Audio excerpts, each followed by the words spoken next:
before the idea of us even existed, before names, before loyalties, before bedtime songs and whispered legends. There was only survival.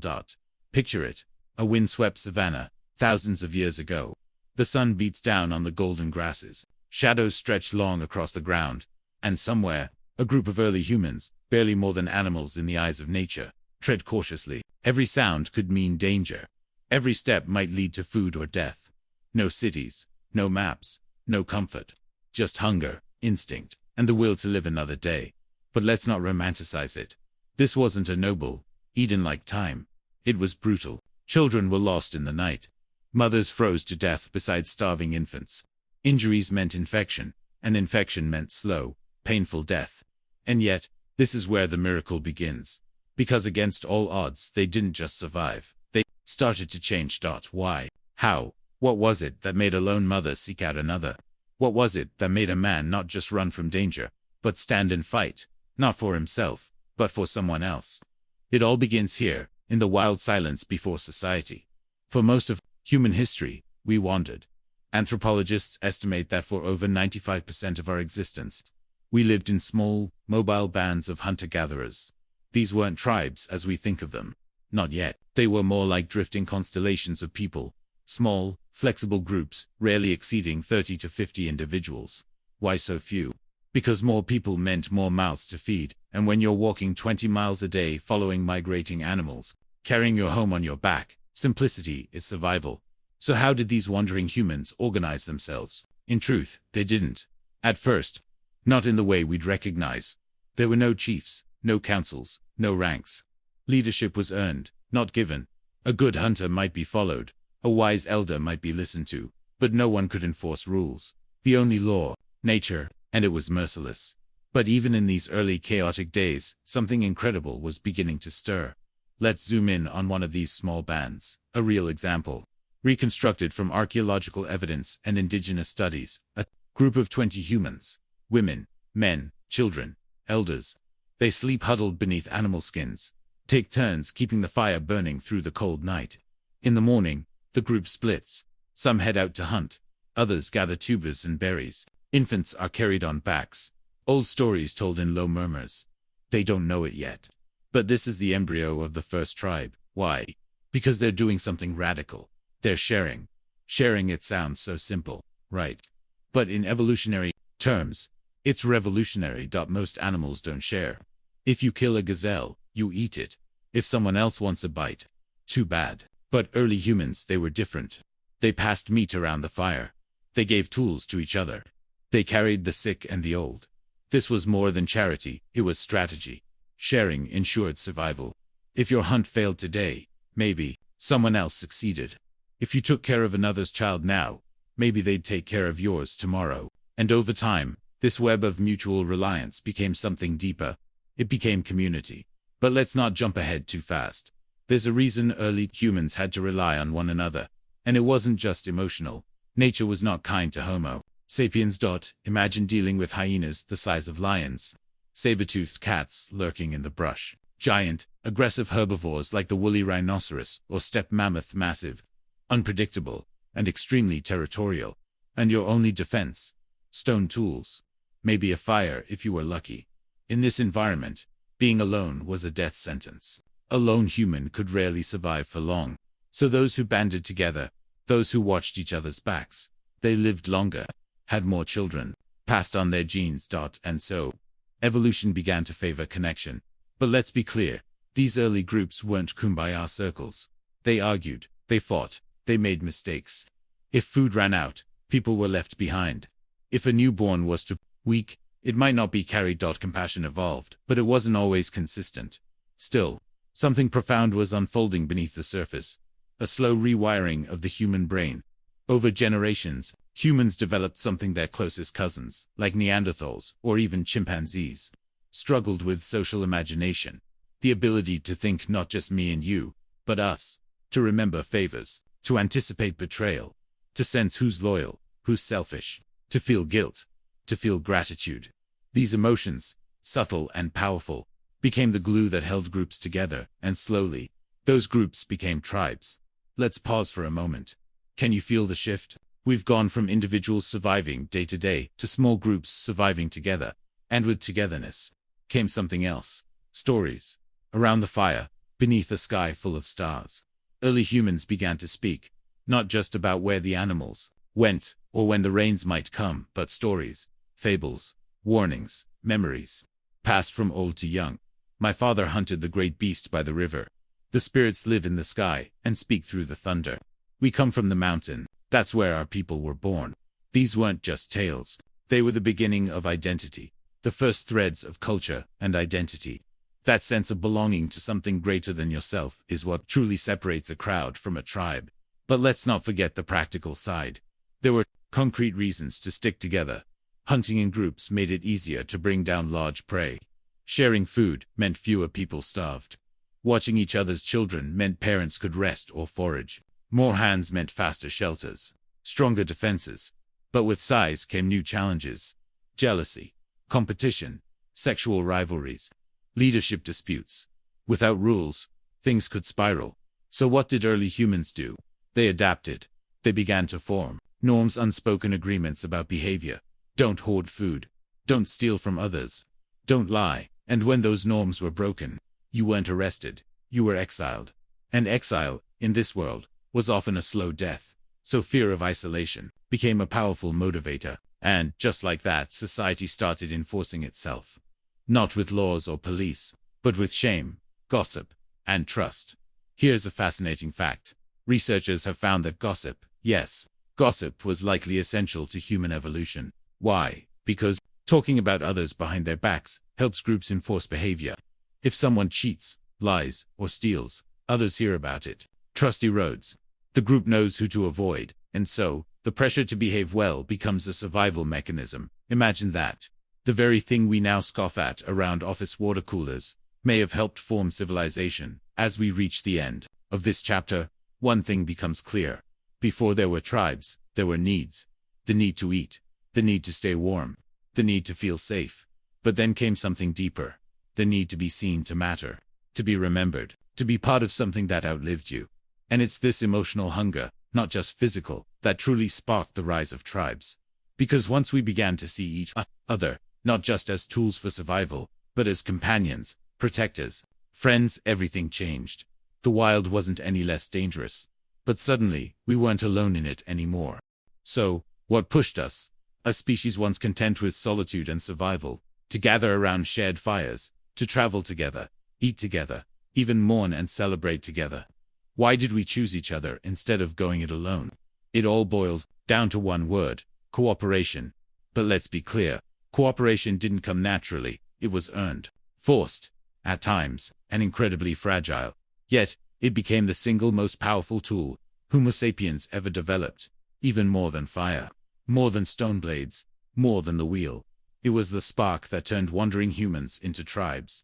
But why did we start cooperating in the first place? To answer that, we need to look at the pressures we were under, and how evolution started nudging us toward unity.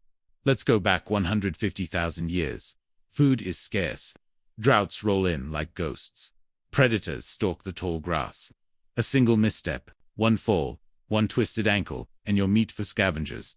In this brutal equation, numbers mattered. 5 people working together could chase off a lion. 10 could take down a mammoth. 20. They could build a shelter, carry the wounded, guard the children, and still find time to gather food. Alone, you were weak. Together, you were resilient. But here's the catch. Working together only works if everyone plays fair. What if someone pretends to help hunt, but sneaks off with food later? What if one man charms every woman but refuses to help raise the children? What if someone lies about danger to get others to do the hard work? Cooperation, while powerful, created a new problem: trust. So how did early humans solve it? Not with contracts or judges. Those would come later. They used something far older: reputation. Every action you took, every time you shared, defended, or betrayed, was remembered. You didn't need a written record. Human memory was enough. And, over time, those with the best reputations got the best rewards: more allies, more food, better mates, safer sleep. In this way, natural selection began to favor the cooperative. Those who played well with others, who shared honestly, who stepped up when the group was in danger. Ironically, Being nice became strategic. It wasn't selfless, it was smart. Because in the long game of survival, reputation was currency, and every small act of generosity or bravery was an investment. But not all cooperation was equal. There's something even deeper at play here. Something uniquely human. Empathy. Unlike other species, we could feel what others felt when a child cried. We didn't just hear noise, we felt distress. When someone limped with an injury, we instinctively slowed down to help.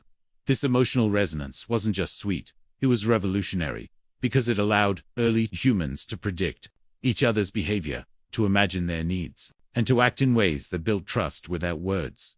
Empathy made cooperation smoother, stronger, safer, and it laid the groundwork for something even more complex. Reciprocity now.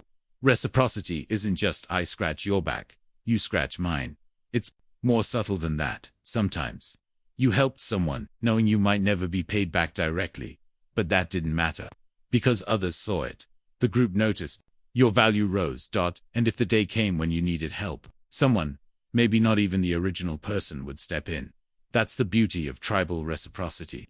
It creates a web of indirect benefits. This is the secret sauce of tribes. Cooperation without contracts, generosity without debt. And it worked astonishingly well.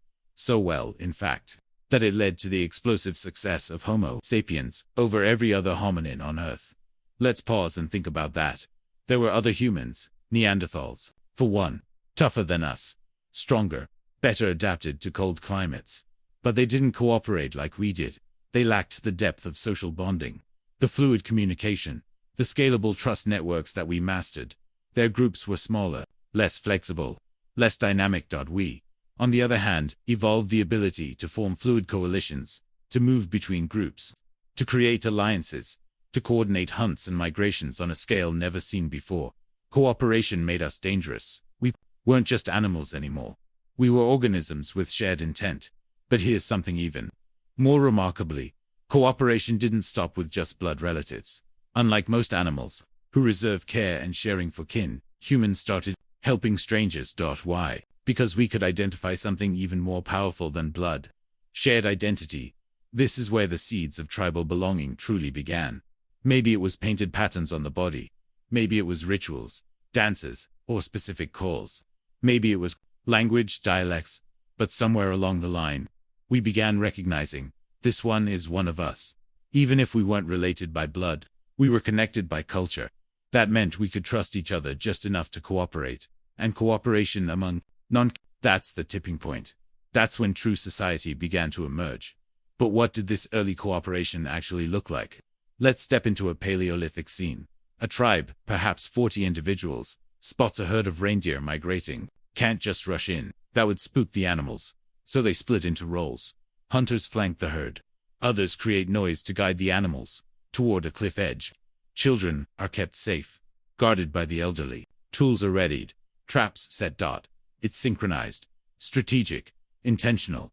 And when the hunt succeeds, they don't just feed the hunters. The meat is distributed. Even the sick and injured eat. No one keeps score. No one demands gold or payment, because tomorrow they might be the ones who need help. This is early tribal cooperation in action. Not perfect, not peaceful, but powerful. Now here's where things get even more interesting. Cooperation didn't just help us survive, it helped us innovate. When humans came together, they didn't just share food, they shared ideas. One person discovers a sharper tool-making technique. Others copy it. Someone finds a better method for cooking meat. The whole tribe benefits. This cultural transmission, this ability to teach and learn socially, is a force multiplier. It turned human knowledge into a snowball, rolling faster and growing larger with every generation. And it only worked because we cooperated, because we were wired to teach each other, to help each other improve. No other species did this at scale. And the result? In just a few thousand years, humans went from using sticks to crafting spears, nets, bows, and even boats. Not because of individual genius, but because of shared minds. Of course, cooperation had its limits. Tensions flared. Trust broke. Not every group stayed united. But even when splits happened, even when a tribe fractured, something surprising often occurred. The broken groups didn't scatter in fear. They formed new tribes. And those new tribes carried the same seeds. of cooperation, the same stories, skills, and social instincts. Human society, it turns out, is like a rhizome.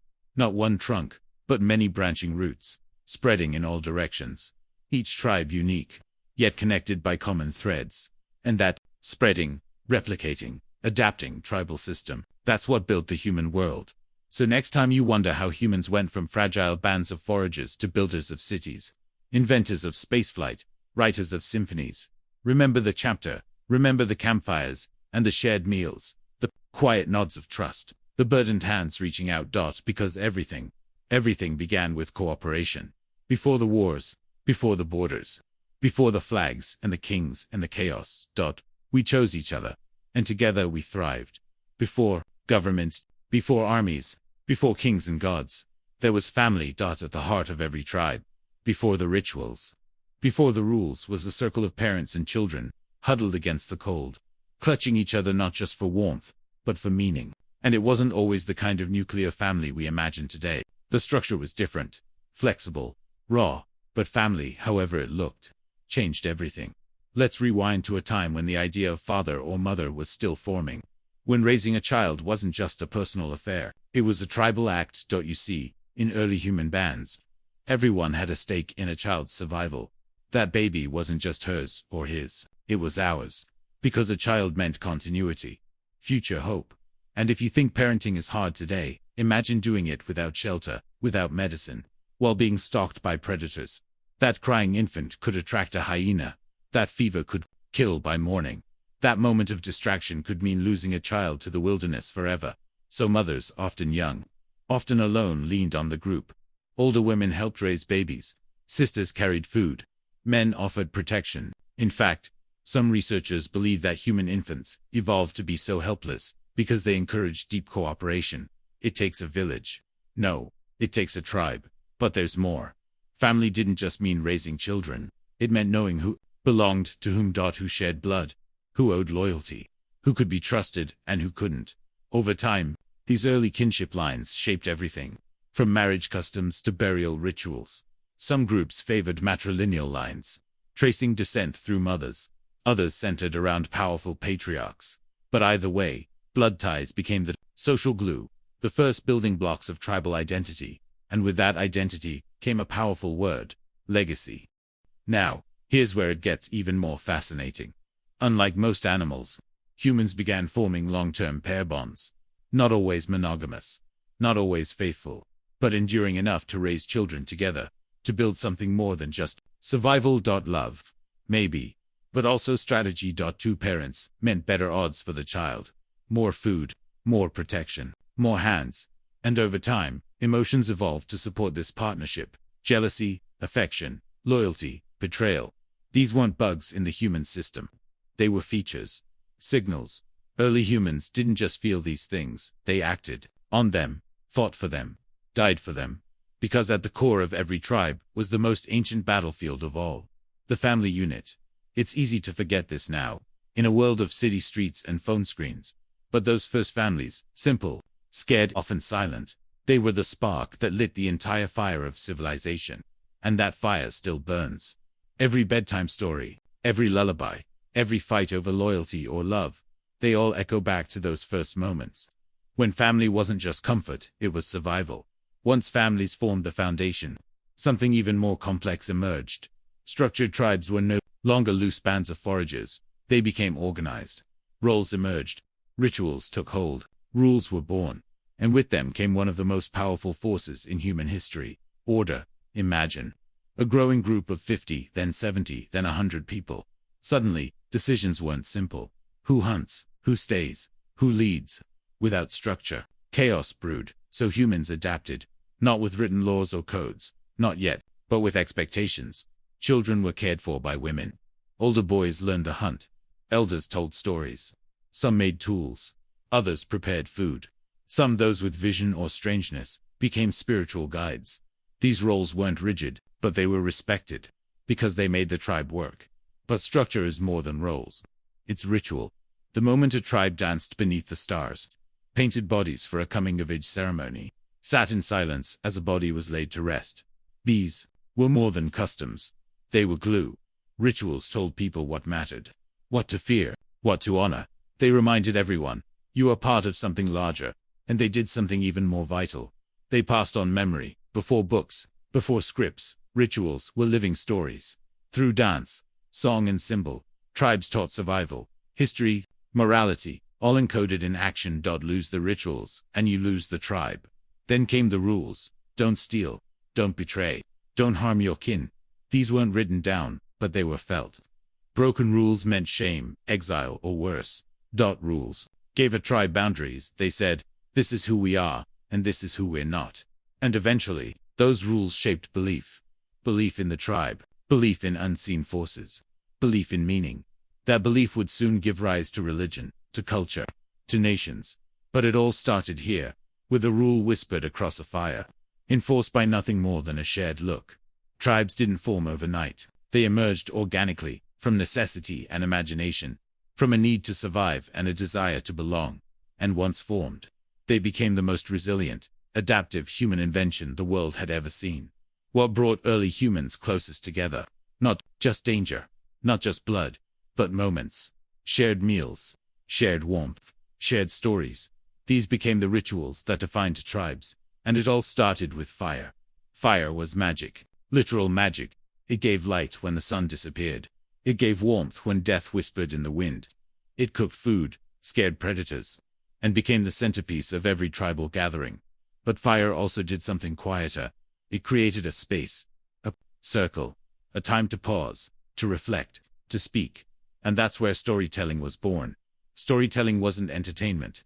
It was education. How to hunt, where to find shelter, what to avoid, who to trust, wrapped in drama, metaphor, and mystery. Because stories stick, and they didn't just inform. They bonded. To laugh, to gasp, to weep with your tribe at the same tale. That was unity. Stories became the language of culture, and culture is what made us human. Then there was food. We often overlook this, but shared meals are sacred. They signal trust. They reinforce equality. They calm conflict. Feasting wasn't just about calories. It was about celebration. Births, victories, seasonal shifts, all marked with food. The hunt may have been brutal, but the meal, that was where tribe became family. Fire, food, story, together. They were the emotional heartbeat of the tribe, a rhythm that still echoes in our homes, our festivals, our sacred days. Now, let's dive into the tangled web of emotion, the unpredictable, beautiful chaos that shaped every tribe from within. Love, jealousy, loyalty. These weren't side effects. They were driving forces. Take love, romantic or platonic. It built trust and partnership. A pair that loved each other, raised children better, defended each other fiercely, and inspired others in the tribe. But love also brought its twin, jealousy. Nothing shattered harmony faster than a stolen partner or broken bond. Jealousy ignited fights. It fueled gossip. Sometimes, it triggered murder. Sound familiar? That's because these emotions are ancient, and they mattered. Because emotions, for early humans, were not private things. They were public forces shaping behavior, alliances, and group cohesion. Then there was loyalty. Loyalty to family, loyalty to the group, loyalty to the leader. Who were loyal were trusted. Those who weren't were marked. Trust and betrayal weren't abstract concepts. They were survival tools. And so, over thousands of years, our emotional wiring adapted. We cried when others hurt. We celebrated their joy. We raged at injustice. These were not weaknesses. They were signals, tools, weapons. In the tribal world, emotions could save your life or destroy it. Understanding them meant understanding your tribe. No tribe was perfect, and not all threats came from the outside. Sometimes, the most dangerous enemy was someone sitting at the fire beside you. Betrayal is as old as trust, a stolen mate, a hoarded resource, a whispered lie. These didn't just cause friction. They could fracture a tribe. And when a tribe fractured, people died. So how did early tribes manage internal conflict? Sometimes, with negotiation. Sometimes, with exile. But often with violence. Grudges festered. Old wounds reopened. Factions formed. The seeds of politics were planted. Because managing a tribe meant managing people. And people then, as now. Our complicated. Conflict wasn't failure. It was inevitable. But how tribes handled betrayal, that defined their survival. Eventually, Conflict moved beyond the tribe. As resources grew scarce and populations grew larger, tribes began clashing. Over land, over water, over pride. The first wars weren't about empires. They were about existence. Territory meant food. Food meant life. And if another tribe threatened your hunting grounds, you fought. Weapons evolved.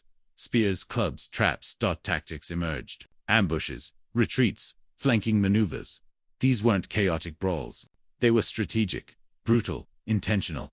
But war also brought something else. Identity. Nothing forged loyalty faster than a shared enemy.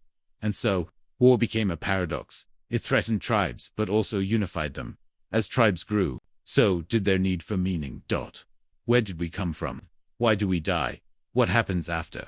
From these questions, early religion was born. Spirits, sky gods, totemic animals, ancestors. Tribes didn't just survive, they believed. They carved symbols, painted myths, buried their dead with care. Religion wasn't superstition. It was structure, a moral compass. And it was identity. To share belief was to share belonging. To reject it, exile, or worse. These sacred bonds, invisible, yet unbreakable, shaped tribal memory. And through them, culture became eternal. And now here we are, surrounded by technology, flying through the skies, connecting across oceans. But beneath it, all beneath the concrete and steel, we are still tribal. We crave belonging. We form families. We tell stories. We gather around fires, digital or real. We defend what we love. We fear what we don't understand. We carry the ancient echoes of those first humans, barefoot and brave, who chose each other in the darkness. They didn't build cities. But they built something deeper. They built us, and their legacy is not carved in stone or buried in ruins. It's alive in every hug, every team, every promise kept, every hand held. The first tribes are gone, but their story, it's still being written. By you, by us, together.